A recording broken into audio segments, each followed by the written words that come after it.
All right, so what is patience? Okay, so God says, be fully persuaded that what I have promised, I am able to bring to pass. Now, Abram was fully persuaded that what God had promised, he was also able to bring it to pass. Abraham wasn't trusting in himself to bring it to pass. He was trusting it and confident that God, fully persuaded that God would bring it to pass. Okay, so that's believing God, that's trusting God, that's following him completely with our whole hearts. I'm not trusting in myself. I'm not trusting in riches. I'm not trusting in my job. I'm not trusting in my, God's my paycheck. God's my reward. He's my healer. He's my everything. I'm not trusting in these other things. Doesn't mean I don't live in the world, right? Okay, so what he says in Hebrews 10 is cast not away your confidence because it has great recompense of reward.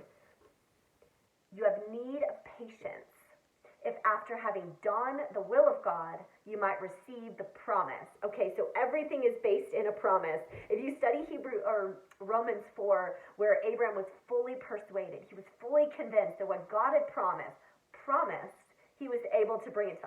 God called those things that be not as though they were. And then he called up Abram and Sarah and said, I'm changing your names. I know you're like 99 years old and 89 years old, I think, but now your name is young princess Sarah, and you're going to have a baby within the next year, and your name, Abraham is father of many nations. So now they're calling each other by these new names.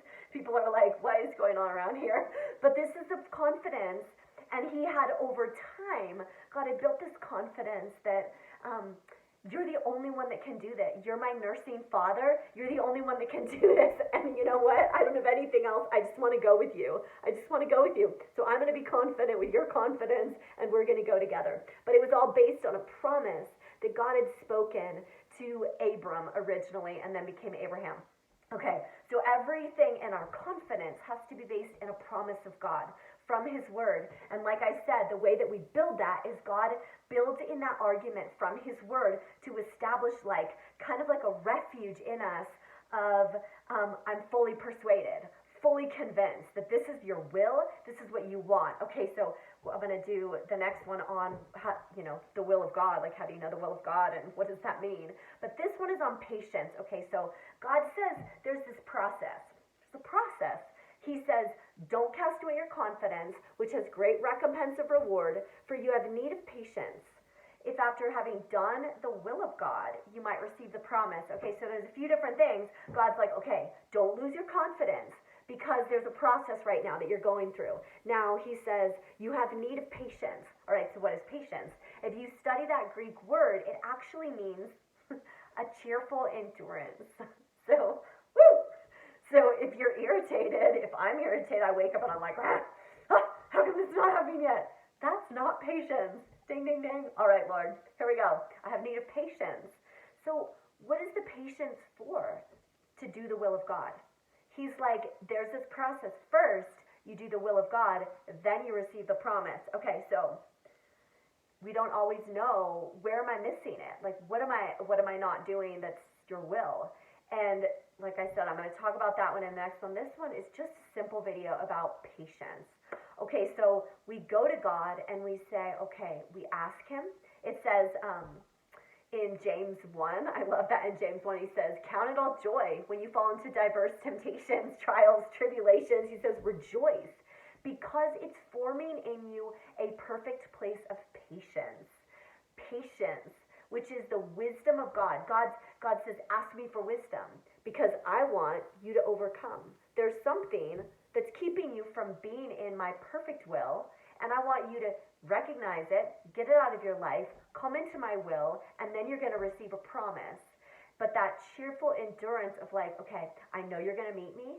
I know you've got wisdom for me, and you're going to show me, and I'm going to seek you, and we're going to keep going through this, and you have a promise for me, and I'm not losing that confidence in that, because there's a process right now that I'm in, and I'm going to cheerfully endure that because I'm confident that there's a great recompense on the other end. But see, I need to know wisdom. I need to have the wisdom of God, which is from his word, and he knows how to lead us into what that wisdom is, and where I'm out of order with him. Out of order meaning I'm out of alignment with his will. So he has a will for each of us, things that good works that we've been created to do on this earth, things that he's called us to, people that he wants us to run with, tribes, like we're going to be unified with them. We're going to come under that. So he has a will for us, and he wants us in the right place with the right people and moving forward in his will. And he wants us to know that. We're going to talk about that in the next one. But there are different things. We grow in this. We grow in wisdom. So I guess I'm going to say one thing about patience and wisdom because it's coming up right now. So the fear of the Lord is the beginning of wisdom. I don't get the wisdom sometimes until I just stop doing what I know I'm not supposed to do. The fear of God is then what keeps me back, and I say, you know what? Not going to do that. I don't have the wisdom yet, but the wisdom is going to come when I have the fear of God first. The fear of God is the door gate. It's the beginning of wisdom, the beginning of knowledge, the beginning of understanding is the fear of the Lord. The fear of the Lord is where I come into covenant. The fear of the Lord opens the door to intimacy with God. The fear of the Lord, what is the fear of God? It means you're everything to me. It means I don't want to do anything that's going to separate me from you. Anything in my life, I give you everything. If there's anything in my life that's separating me from you in any way, I'm running away from it. Like, I'm getting far away from it. I'm not just going to, play around with it. Like, it's connected with devils, and devils are deception, and it's going to draw me away from you, and I don't want it. It really comes from a heart of, I love you, because you have loved me so much, and you have rescued me in so many ways, and I love you, and I don't want anything in between us. That's the fear of God. And so the fear of God then results, that's the heart of the fear of God, then that results in, I'm not going there. Nope, I'm not going there. I don't even have the wisdom of where to go or how to go, but I'm not doing that. I'm not going there. And if there's ever a question, then the fear of God says, I'm not gonna, if there's a question mark, I'm not going there. And so, and we begin to see the fruit of that is so good, and it's really in little things. It can be just as simple as to use food for an example, but just eating with people who are called to be called Christians, but they just kind of do whatever. And sometimes we just guard our heart. It's that just draws me into places of temptation that I don't want to be in, and it's okay for me to just say no. Other things would be gossip and slander, and people are talking trash, and I just leave. It's okay. People don't understand. They get upset. Just out. My ears are not going to hear that. And because it affects my heart. What goes in my eyes and what goes in my ears, it affects my heart. If I'm talking one-on-one to someone and they're going to talk trash about their husband or talk about that, I just say, you know what, I can't listen to that. If you have a problem, please go to him. Please go to that other person. And God gives us discernment about things like that. But the fear of God it keeps me. I don't want anything there that God has to clean up later that is going to affect our relationship. And then as we do that, then we get wisdom.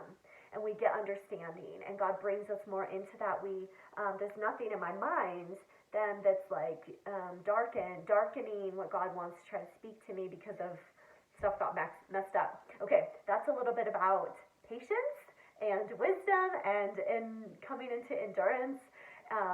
Like I said, we're going to talk about will of God